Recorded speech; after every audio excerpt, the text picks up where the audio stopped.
So, the elves show up. They just one of them wakes up one day and is like, "All right, I guess I'm alive now." And he walks around and he finds a couple others, and they wake up. He wakes them up and he's like, "Well, I'm king of the elves, and you're the two other kings, so that's cool." Wait, like, so cool. 3 elves That wake works for up me. and he says we're all kings? Yep. And they walk away, and they find like 12 more elves, and then they're like, no, we've got Ingwe- 3 kings, we're done. yeah, Ingwe, the first king, is like, "These are my people. They're mine." And then they walk a little bit further, and there's 24 elves sitting there. And the second guy, I don't remember his name, says like, "Hey, these are my people. They're mine now." And that third guy's And like, they God walk damn down. it, I need to talk faster. And then there's 36 elves. And the third guy's like, "Hey, well, these are mine." And then they walk more, and there's like 48 elves. And the first king, Ingwe, is like, "Nah, I see what's going on. I'm gonna hold." Every time one of us claims some elves, 12 more elves show up in the next group. This is a weird thing that we're not going to consider how it works. We just found the pattern and are working with it. So he's like, I'm gonna wait for the third bunch this time around, and that way I'll have the most. So he passes on it, and the second elf king is like, "Well, okay, I guess these are mine." And so they join his family, and they move down, and then they find like 60? 60, and the third guy's like, "Hey, you want this, Ingwe?" And Ingwe's like, "Nah." And so the third king takes them, and then they never find any more elves. So Ingwe has like 12. And the 14 other... in total, counting himself. Wait, 14? Because he had a wife. They each oh. woke up in pairs. Okay, Yeah. okay, so hold on. So, let me get my calculator out. So Ingwe has like him and his wife and 12. There's a total of 144 elves. Yeah, and the second dude found 24 and then 48? Yeah. I know it's increments of 12, and it adds up to 144, because elves are gross. Yeah, so All right. he found the second group and the fourth group. So that would have had to be 24 and 48. And the other guy found 60 and 36. 36. That's 96. That doesn't equal 148. I mean, do you want me to fucking read this or just tell it from memory? I mean, okay, 12 plus 24 Don't plus check. 36. Don't check my math. That's Don't 180. check my math. That's 180. Do I need to look this up? Because I won't be able to find it in here. I'm just gonna tell you right now, that's 180 elves. So unless it Are wasn't... we really doing the whole book in... No, we're not. No, I just wanted You're to know gonna have how to many... make an episode break at some point. Oh yeah, we should do that. I just wanted to know how bad It Ingwe happened fucked already. up. That's all Oh, I it did? wanted to Okay. know. So he has less than 10% of the elves. Yeah. Yeah. He has approximately a little over 1/12 of the elves. I mean, not by my math. Well, yeah. Or your Not math, by actually. my numbers either. Yeah. All right, so the elves show up and they're kind of just there, and then Orome, the god of the hunt, is riding around and he finds them, and they're like super scared because it's the god of the hunt. I mean, do they know that yet, or are they just like, oh, dude, he doesn't look like an elf? He's got a they horse. know. We don't even know what horses are. But they can see the light of the trees of Valinor on his face, and they kind of trust Does he have in tats? the beauty. No, no. Are you sure he doesn't have sweet tree tats? You know what? He might. He has tree tats. But it's not what you think. It's actually tattoos that he can hide in a hunting stand without having to put on the face paint. Okay, when you say stand... Sorry, a deer stand? Are you familiar with this? No, I know you live in the South, but you don't really come from the South? You've misunderstood me. When you say stand... Oh gosh, no. No. Dun dun dun dun dun dun dun dun. Dun. Yeah, when you say a tree stand, it's Lord of the Rings. Trees are the sun. The sun uses magic in JoJo's. I don't know, maybe it's the same thing. Oh. By the way, it took me Ugh. a couple weeks before I realized that the sun part of the JoJo's was because Dio's a vampire. And that's why Yeah. they needed the sun magic to beat him. And I was like, oh. Yeah, Okay. it's okay. When you said sun stand, though, I was thinking about the actual stand that they fight at one point called the Sun. Oh, no.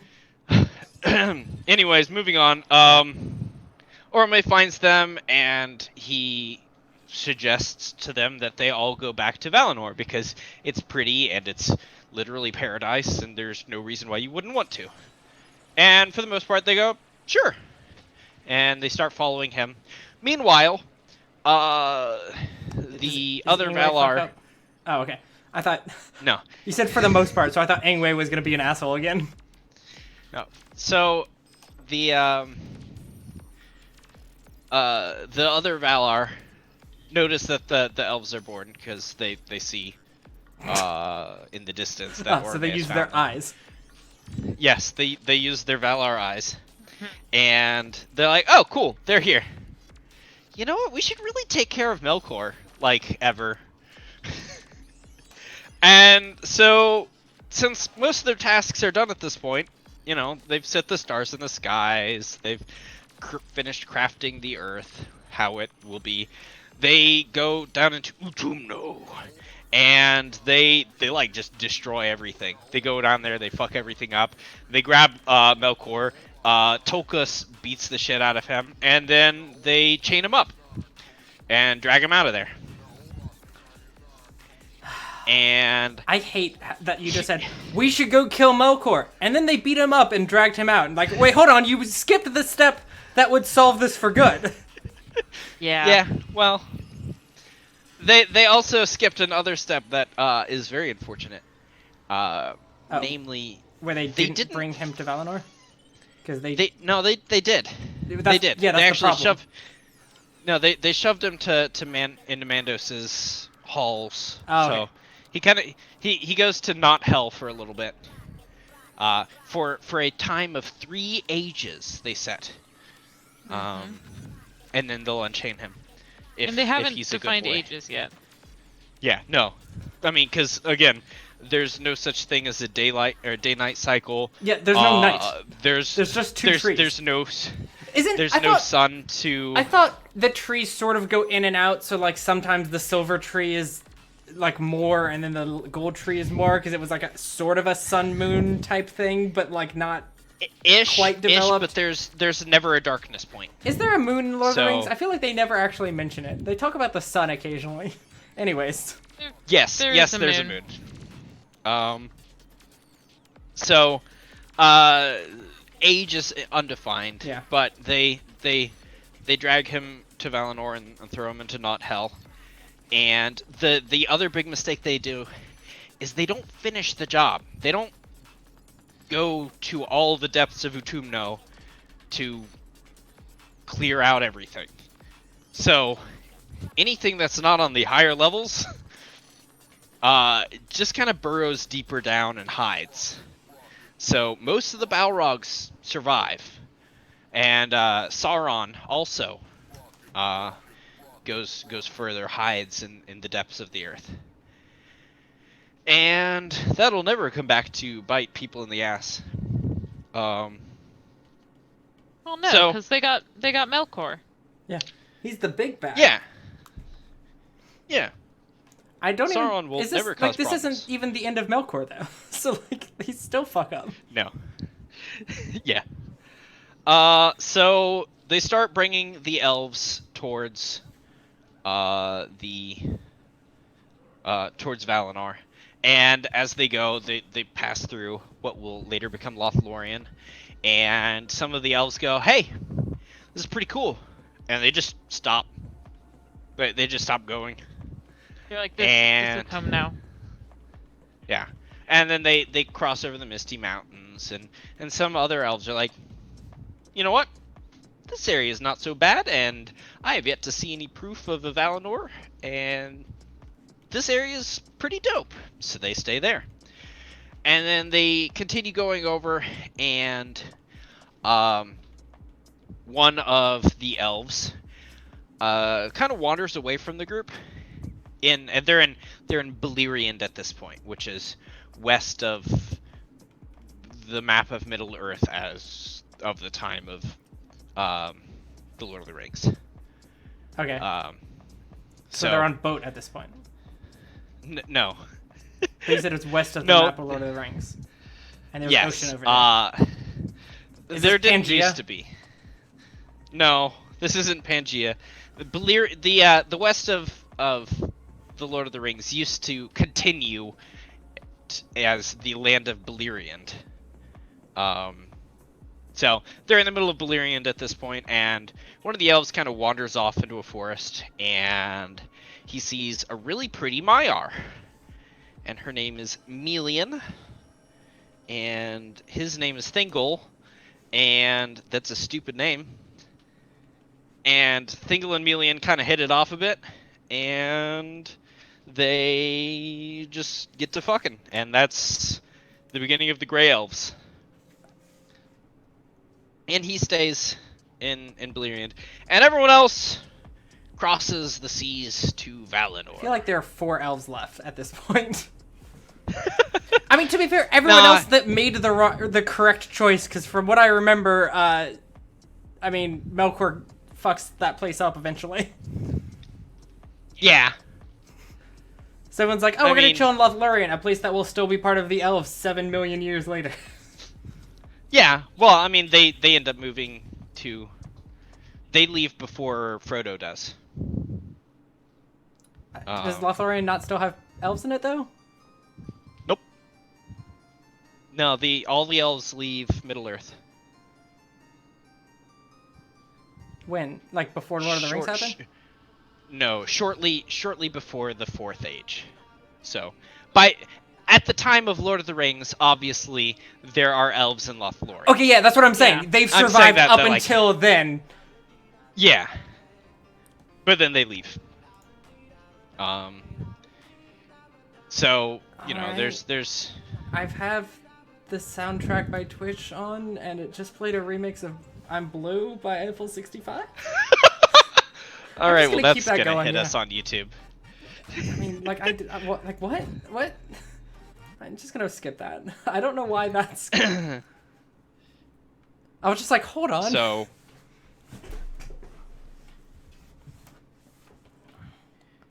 So, yeah. So- Thingol...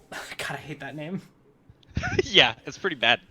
So Yep. he becomes the Grey Elves, and he marries Melian, a Maiar. So all of his line are half gods, so that's pretty dope. Yeah. Mhm. Fun fact, you want to know who prominent character is part of his line? Gollum.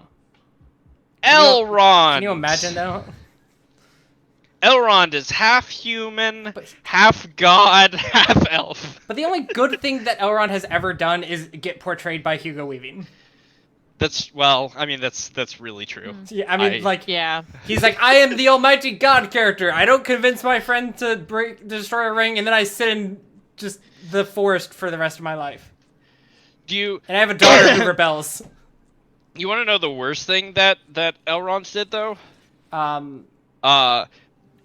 Be portrayed by Hugo Weaving in The Hobbit, the movie, Yeah, which that's- was a travesty of yeah. cinema. Yeah, I didn't see that. me neither. Which one? There's the problem. There's only one Hobbit book, but there's 3 movies. No one knows. Yeah. That's not the right. I love map. the fact that there's one Hobbit book that was in 3 movies, and technically there's 6 Lord of the Rings books. Yeah. And it got Portrayed pushed in into 3. 3 movies, but those movies with the extended versions are about double the length of a regular movie. Yeah. Return of the King ends like 3 times. Yeah, and it doesn't even end where the book ends. Yeah. Yeah. I love the ending of the book more. Because that's... Moving on. Yeah. So, the Valar show up because we don't have much time left. Yeah. The Valar get to Valinor and they're like, dude, this is dope. And Ingwe becomes High King of all the elves, and Oh. he sits at the foot of Manwë himself. I don't like that anything good happened with Ingwe. He seems like a dumbass. There's Finwë, who is the High King of the Noldor, which is a type of elf. That will be very important. Yeah, I know that one for sure. Then there are some of the elves don't really want to go all the way to Valinor, so the way they got moved across to Valinor is because they're gods. They just raised an island. All of the elves got on the island, and then they just moved the island. Must be nice. Yeah. But they get to Valinor, and most of the elves get off, like the high elves and the like Ingwe's elves and the Noldor, and some of the elves are like, I don't know, we're kind of best buds with Ulmo, so we'd rather just stay here on the island. And you know, they're within sight of Valinor.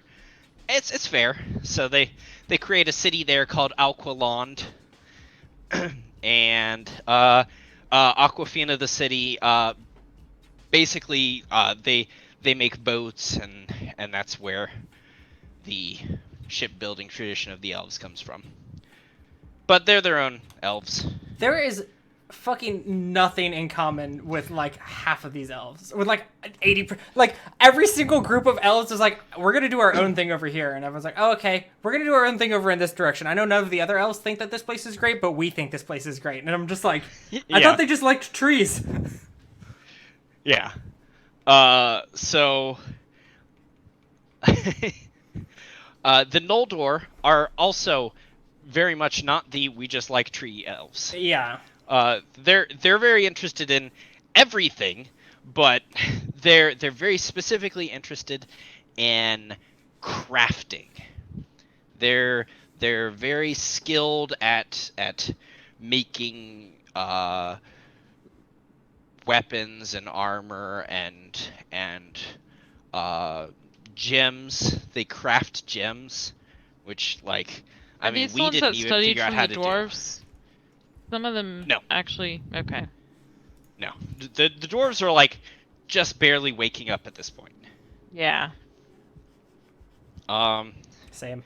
And so the Noldor are all about crafting and learning things, and the sea elves are about boating, and the high elves are about sitting on their asses worshiping the gods. And one of the sons of Finwë, Lord of the Noldor, is named Feanor. And Feanor's what the rest of the book is about, except when he dies, like very shortly into his story. Wait, hold on. So you mean he's the catalyst for the rest of the story? He's the catalyst. And you say he's a Noldor? He is a Noldor. Yeah. I'll put an accent over that A, because I think that's where it goes. I don't remember. Me neither. Anyway. So they're the Oh nope, it's 2 dots over the E. My bad.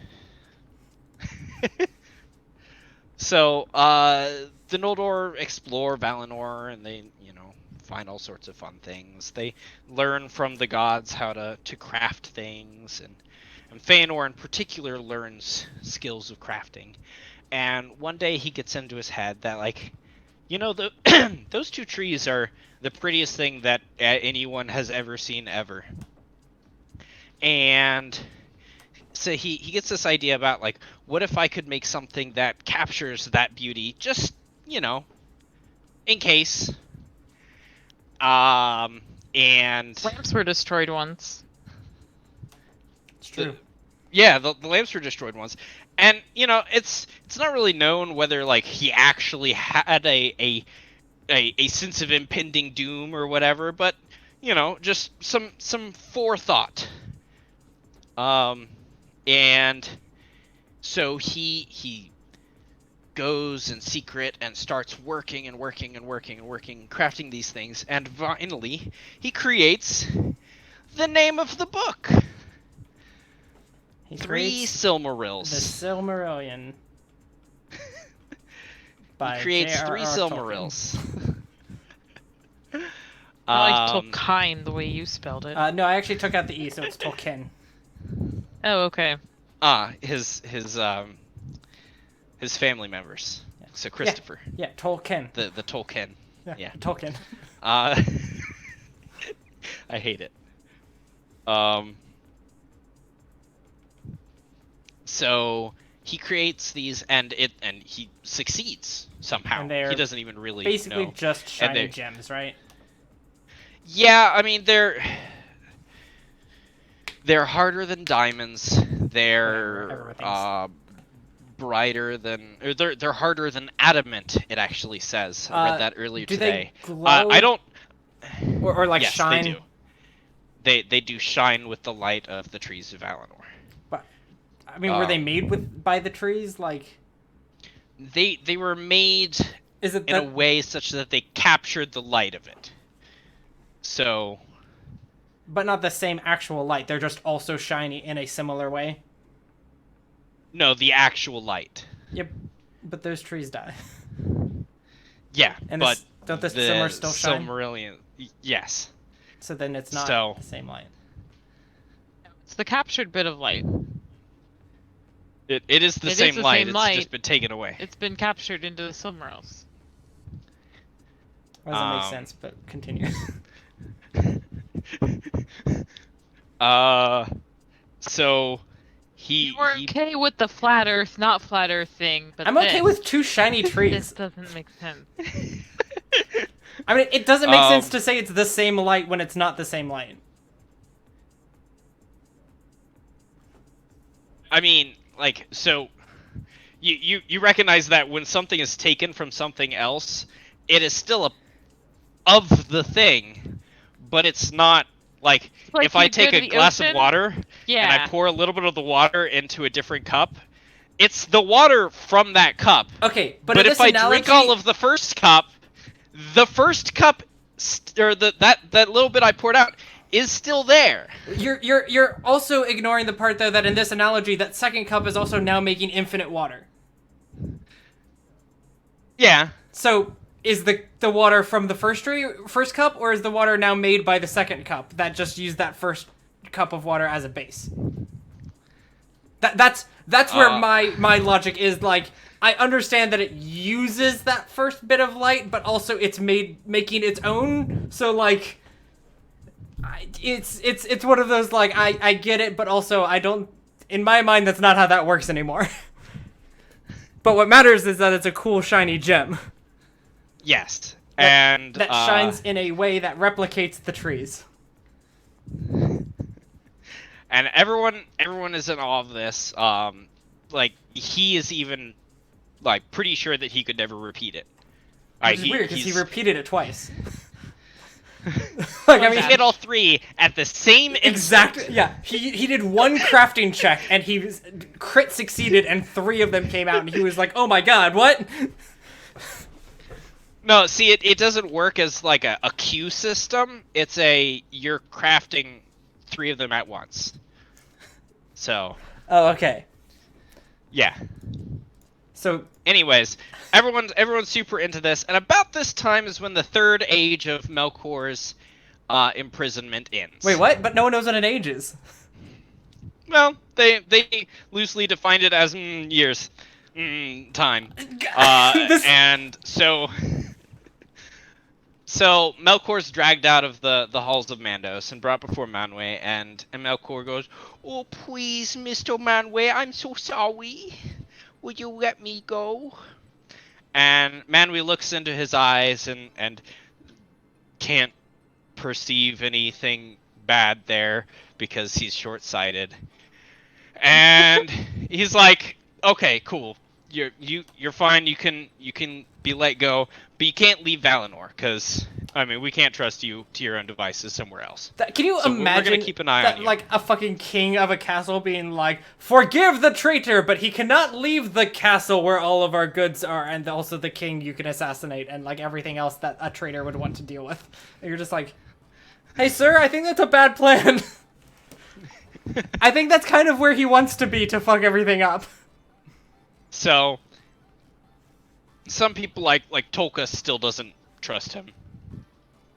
Almost So still he doesn't was trust him. It's he was like, reverse Olmo- exiled, right? Yeah, basically. You're not allowed to exile. What? And so Melkor kind of goes about and shares his knowledge freely with any of the elves who want to talk to him. And he like genuinely does so Yeah. to get himself on their good list. And after a bit of this, he starts putting in lies into what he does. Not like, you know, hey, this is the way you build a bicycle. Ha ha ha, you're gonna break your leg. Yeah. More like, you know, here's how you build a bicycle. Also, by the way, did you hear that your brother, that Fuck your Feanor, wife. hey, your brother Fingolfin is trying to take over your kingdom, or trying to ingratiate himself with your dad so that you no longer have a kingdom. And you know, after a while, the lies start to build up, and Feanor, who doesn't trust Melkor, Yeah.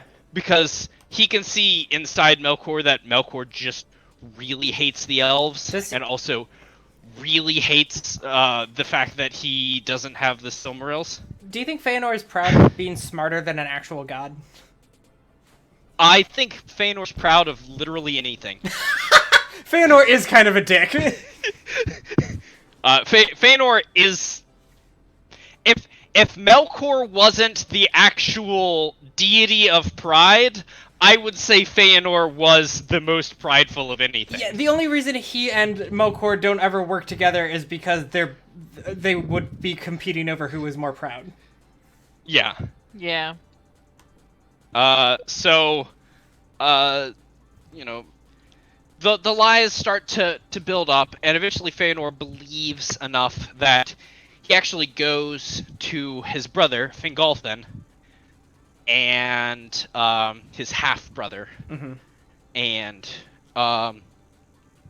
like, has a sword. Like, he crafts a sword, which wasn't particularly done, because, I mean, there's no reason to have a sword, but, like, the Noldor occasionally dabbled in other things, and so What did they Feanor hunt with? crafts a sword. Bows? I don't know. Swords aren't really designed for hunting. No, Bows, but When's it's the last time you needed a But sword it's to good to have on you in case something happens while you're hunting. Like, at least a dagger. Also, they had but to a dagger's cut things... not a sword. Okay, but yes, but a sword is just big dagger. Like Yeah, if you but figured out like, what a here. dagger is, you figured out what a sword is, you just go, I guess I'll just make it big, huh? The balance is Yeah, different. The only reason you would ever need a sword is to fight another conscious, armed creature. Like, swords are Maybe- only for war and Maybe murder. bears have guns. I don't know. The trees are the sun. Like, anything can happen. So he goes and he actually threatens his brother with the sword. And Manwë notices this and is like, yo, that's... No! Not in my house! And he tells Feanor that he's banished for 3 years. He can't come to the halls of Valinor. He can be out in, you know, the countryside, but he can't come. Melkor, you are inside. to go to hell for 3 ages. Feanor, you tried to kill someone, so go away for like 3 years. So We only know the number Feanor 3. Feanor goes out and builds a castle out in the middle of nowhere, and because his father loves him so much, Finwë, the king of the Noldor, comes and joins him, and a lot of his kin do as well, and that basically makes Fingolfin king of the Noldor in Valinor. Which sort of makes Melkor's statement correct, it's just that Feanor caused it to happen. So what you're saying is one time Fingolfin woke up, just stretched his arms to have a normal day, his half-brother comes up with a sword, threatens to kill him, he watches his half-brother get banished, and then his dad goes and joins him, and everyone else is like, I guess you're king now, and he's like right now? Like, what? I didn't ask for this. I haven't had coffee yet. I'm still, like, hungry. Yeah. Like, I'm groggy. Yeah. Like, this happened really quickly. Yeah, it did. Like, oh, well, your brother's gonna come back in 3 years. Well, apparently he's not. Never mind. Okay. So, additionally, Manwë knows that this didn't just come out of nowhere. So, they go looking for Melkor, and Melkor is like, bye, and just gets the hell out of Dodge. And he hides around Valinor for a bit, just eluding his captors. And then, when nobody's looking, he books it across the sea. So, he's now broken his not exile promise. He broke Pearl. Yeah. He broke his Oh. undeterminate... Shit, you're right. Parole is exactly what it is. Yeah, that is That's reverse all it exile. was. So Melkor runs off, and Feanor, is exiled for a bit, and then Feanor decides, I'll come back, or that Manwë decides to potentially pardon Feanor, and calls Feanor and all the Noldor to him. And none of the other Noldor come. The Finwë decides, or makes the statement of, if my son isn't allowed back in, then I will remain in exile with him. And so Feanor alone goes up to check out what Manwë is saying. And so wait, he's like, I need to call a meeting to unexile that dude, and everyone was like, well, if you're not gonna unexile him, we're not showing up. Is that what you just said? Basically. What? Well, I mean, he was going to talk about unexiling him. He was going to talk about. So they just tried to boycott the the meeting in order to like make it happen. Yeah. I guess. Yeah. And while this is going on, Melkor steals across the land, and finds Ungoliant, who is currently in the guise of a giant spider. And Ungoliant. Yeah, spider. We don't know where Ungoliant comes from. That's a lot of things, huh? Ungoliant is she is the primordial force of hunger. Yeah. Like, at some point she crept into Middle-earth from Spider. Shrug? Bigger. Are you saying from outside? that I drew Melkor as Kirby, and now you're saying that he's met up with the primordial force of hunger? Yes. Yeah. Yes. So now you're gonna have to draw the cook from Kirby. Oh, I was just gonna put Rom the vacuous spider from Bloodborne. Okay. So so she's perpetually hungry, and Melkor's like, we can work something out. I got an idea. And so they sneak their way into Valinor. The way she does this is by weaving a web of darkness around them. And it's not really darkness, it says, but like pure void. Which to me means that she just eats all the light that's coming near them. Yeah, it's so it's not that you're seeing like a place that is cloaked in shadow. It's that you're like, wow, the light keeps getting to that spot that's getting closer, but then it just gets munched? I don't understand. That doesn't make any sense. Yeah. Literally, I don't know who wrote this. They use that to sneak their way up to the trees, and then Melkor's like, go at it. And it noms the trees. And Ungoliant eats all the light that comes from the trees and sinks her fangs into it, and it poisons the trees, and the trees die.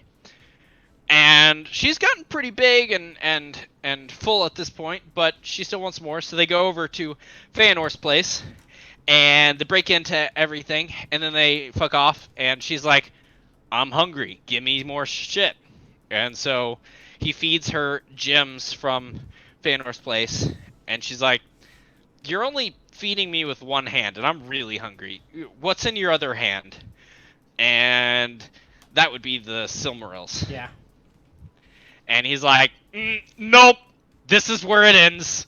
We're not gonna help you anymore. And she's like, what? You lied to me. How could I have seen this coming? Yeah. And so she starts to eat him, and it hurts, and he screams. Wow. It hurts. And there's a song which is just him screaming. Yeah, Lamoth. And Lamoth actually becomes the name of the play at the place there. supermarket. Yeah. Lamoth, it becomes the name of the place because his screams are so intense that they persist forever. So, for, millennia after, if you went to that place, you would continue to hear the screams of Morgoth, or of Melkor. So, Melkor, screams, and this alerts his people deep in Utumno, and a bunch of Balrogs show up, and they fuck up Ungoliant, and so she runs away and hides like a little bitch, and she makes lots of spider babies, and eventually one of them tries to eat Frodo. But during this time, Feanor's over there, and they see this happening, and they can't heal the trees. But Yavanna says, if I had a little bit of the light remaining from one of the trees, I could heal them. Would you give us one of your Silmarils? Because, you could break that open. She could use that light to heal the trees would come back, yay! And Feanor says, no. If I broke one of those, I would be the first elf to die on Valinor. And Why? Mando's like, not the first. And everyone's like, what? What do you mean? And just then a bunch of people run up from Feanor's household, and they tell Feanor that, hey, Melkor broke into your castle and stole all of the things, including the Silmarils, and killed your daddy. So Finwë's dead, making Feanor functionally king of the Noldor by birthright. What was the name of his dad? Finwë. That's right. My way or the Finwë. Better than the Ingwe. Anything's better than the Ingwe. Dumb idiot. And so right then, Feanor swears that, this is the Valar's fault for not protecting them better, and it's the Valar's fault for exiling him, and or maybe not killing Melkor. Or not maybe not killing Melkor, and the Noldor and all of their kin will go forth from Valinor to hunt down Melkor, and that's that. And yeah, Isn't it Manwë's a little like, more than that? yeah, he spoke for like 4 pages. Yeah, unfortunately, isn't everything in the Silmarillion can be described as a little more than that. Well, I just mean, like, isn't this the curse? This is the oath. Yeah. And then Mando is like, that's, you could do that, that's fine, but if you leave the shores of Valinor, your life will be hell, and you will never succeed at the task you put forth, and everything you ever do will collapse, and nobody will ever love you, including your mother. Amen. And so why does he do that? Why does he curse him? Well, no, the oath was more than just, oh, this is the fault of the Valar. The oath was like, if ever we see an opportunity to try to get the Silmarils back, we'll drop everything, we'll kill anyone, no matter what, to try to get them back. Okay. It's an absolute. Yeah. This is obsession. They'll kill each other. Yeah. and they'll hold each other accountable to it. Okay, yeah, that's good. Thank you. That's what I meant No. by a little more. No person other than the Noldor may ever have possession of a Silmaril, or else they will be hunted down and killed. Man, what a dumb idiot Feanor is.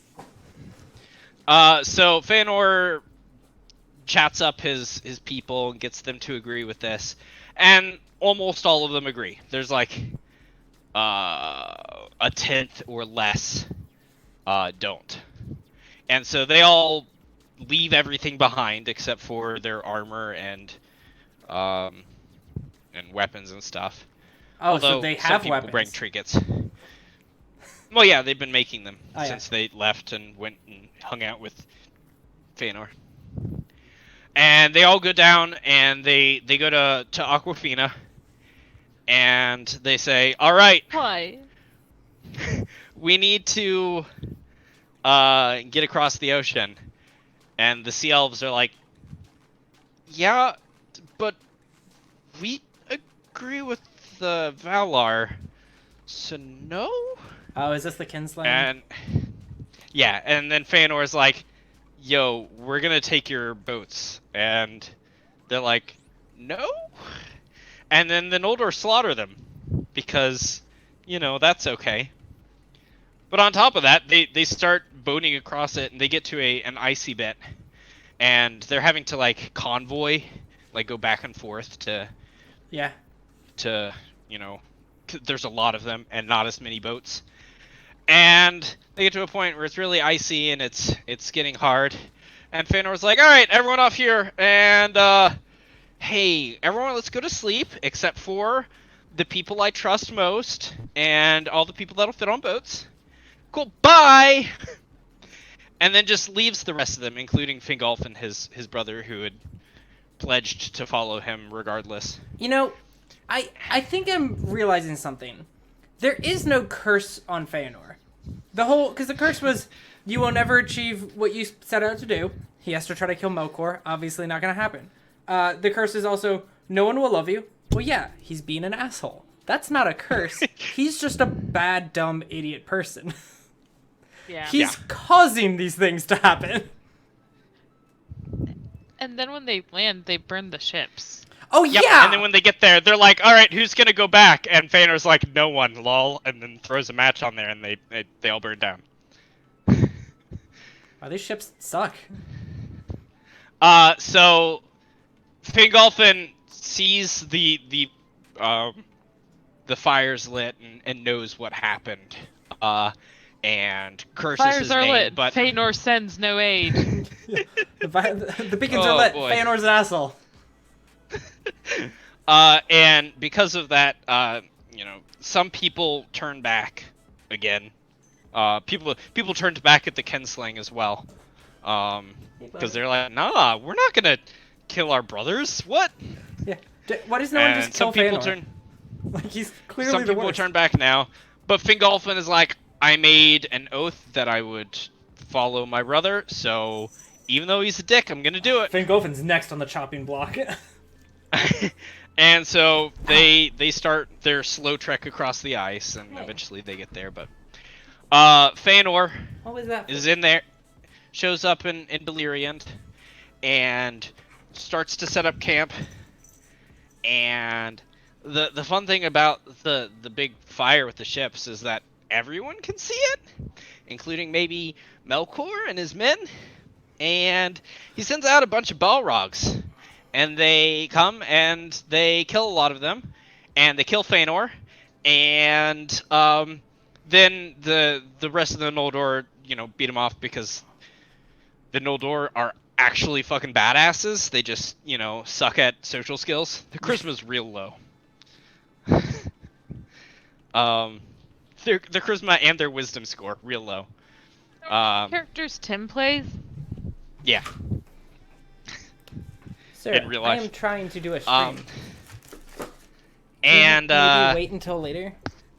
And so Feanor dies, and that's where we're gonna get to today. Oh, Feanor does die?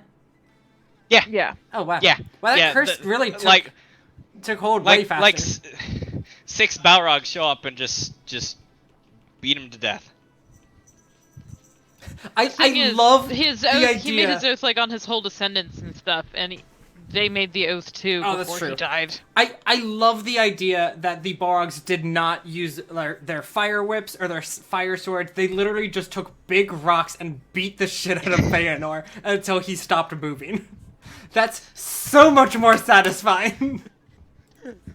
And deserved. Yeah, unfortunately, not what actually happened.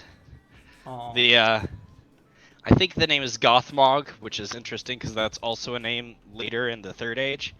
It is one of the lieutenants of Melkor, a Balrog, stabs him with his sword, and while Feanor's sons get there in time to fight off the Balrogs, the wound was mortal, and they carry him away for a little bit before he tells them to stop and tells them, makes them take the oath once more. And then he dies, and his anger and passion were so much that he just turned to ash immediately and blew away. So there's not even like a grave for him. Wow. I know that there's like a character or two that I'm excited to get to eventually. Specifically, I know there's one elf who actually like goes toe to toe with Melkor and like actually almost does something like wounds him not mortally but at least permanently.